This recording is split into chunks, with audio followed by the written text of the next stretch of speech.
I know this is breaking news. I never thought that I would say this, but I no longer think I'm going to be using VS Code as my main text editor. In this video, I'm going to be going over why exactly I switched away from VS Code and what I'm going to be switching to, and some of the things that I like about the new editor that I'm using, and also a little bit of the things that I don't really like about it as well. So in terms of switching away from VS Code, we got to go back a little bit into what exactly my text editor history was. I actually first started off with Sublime Text. It was okay. I never really used it to its fullest potential. Then I actually switched over to being a hardcore Vim user. I customized my Vim like crazy.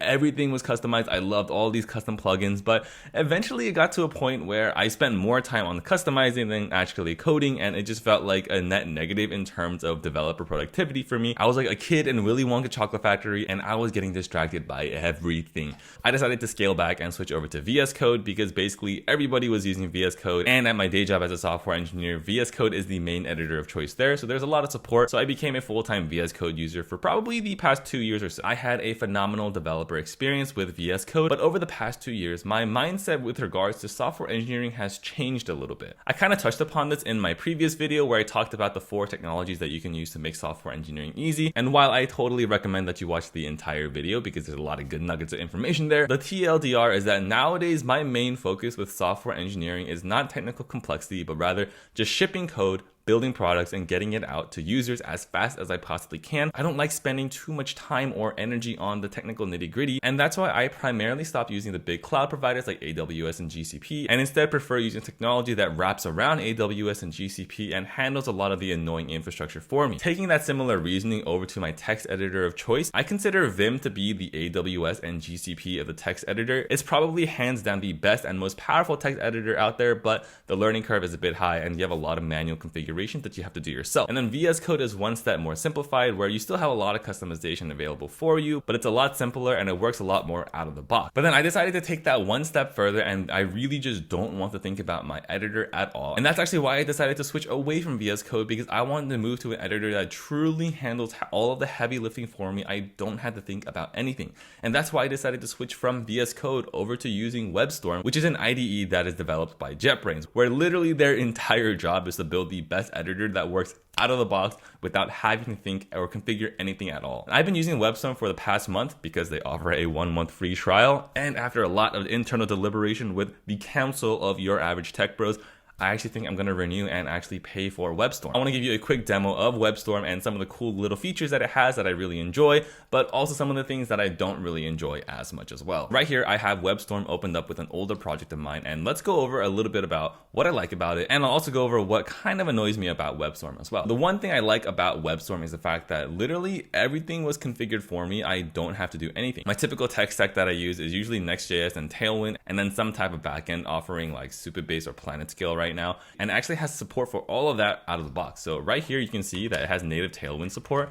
If I just do BG to type in a background color, it has all these color previews, which is super convenient, and I didn't have to configure any of that. I know all the VS Code fans are going to be like, well, actually, you can get the same behavior on VS Code. Yes, I know, you just have to download an extension, but honestly, I've gotten to a point where I don't even want to download an extension. I know that basically every feature that's available on WebStorm is probably available in some shape or form within VS Code as an extension, but I've gotten to the point where I don't really enjoy looking for extensions. I just want something that works out of the box that I do not have to think about. So once again, it has some really great Tailwind support, which I really, really love. But one thing I don't like about WebStorm is, honestly, I think it's kind of ugly. There are whole subreddits dedicated to Vim porn about the most beautiful Vim setups. I don't think you're going to be getting that for WebStorm. Like, this is okay. This is their newer UI to look a little bit more modern, and it's a lot better than their older UI. But even then, I'm not looking at it being like, oh, it's so beautiful. I love it so much. It's just okay. Another really small thing that I really enjoy is that within every single function definition, it actually has the parameters defined for you. So right here in this set existing image URLs function, it actually shows you what parameter am I going to be passing into here, which is going to be the image URL. Another thing that annoys me a little bit about WebStorm is this weird like Mario Kart Rainbow Road color on the side. For the longest time, I was like, is this indicating a change, like a git change history? But then I actually realized this is indicating like the parent and child brackets of these HTML tags. So like, I think right here you can see this little red line right here is indicating this red highlight that's going over the P element, and then the div block right here starts here, and then once again the colors change. I don't get it. And I guess the closing tag is right there. I understand what they're trying to do. It just wasn't the most intuitive for me. I didn't particularly like it, but that's just my opinion. I'm sure they did a lot of research on this. Another thing I really, really like about WebStorm more than VS Code is actually their Git UI right here. On VS Code, I don't know why. I just find the Git interface a little bit like unintuitive, and I still find myself having to go to the command line and doing everything. But with the Git UI within WebStorm, I think it's really, really straightforward, and I really enjoy it. So I just switched projects to a different one, and this is another quality of life improvement that WebStorm provides that I don't think VS Code has natively. I'm sure that there's an extension, but it's really convenient that WebStorm provides this out of the box. So as you highlight over this function, you can see that this is a duplicated code fragment, and it tells you how many lines long it is. So when you go to show all duplicate files like this, you can see where you have duplicated code. It provides you a little bit of that hand holding to have a little bit more code hygiene to extract this out into a util function so that you have one common definition for it, so you don't have to repeat yourself all throughout your code base. Really, really like that. So in that same general vein, like WebStorm is very opinionated when it comes to giving you certain types of help. Now in this example where it points out really redundant code for you, it's super helpful and I really appreciate it. But then there are some other like rules that seem a little bit arbitrary. So for example, right here, I will like just save a few changes to show you this one behavior that kind of annoys me a little bit, right? So let's say I'll create a new branch, test, then I'll add my changes, and then I'll commit and push. So you can see right here, down here, it says commit and push checks failed. And when you go to review the code analysis, it gives this one warning right here saying, the throw of the exception is caught locally. Basically saying, I'm throwing this error and it's being caught within the same local try catch loop, and saying that is, I guess, not the best written code. And they're basically saying it's not good practice and you should not catch locally thrown errors within your own try catch block. And I understand why they're saying that. There's a lot of different opinions on how try catches should be executed and where errors should be thrown and where they should be caught. But in this case, I find it a little bit too opinionated that I don't really need this warning. So I oftentimes just ignore this warning and just push anyways.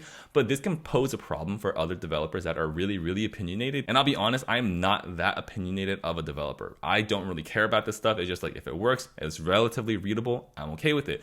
But there are definitely other developers that are very opinionated about how certain things should be.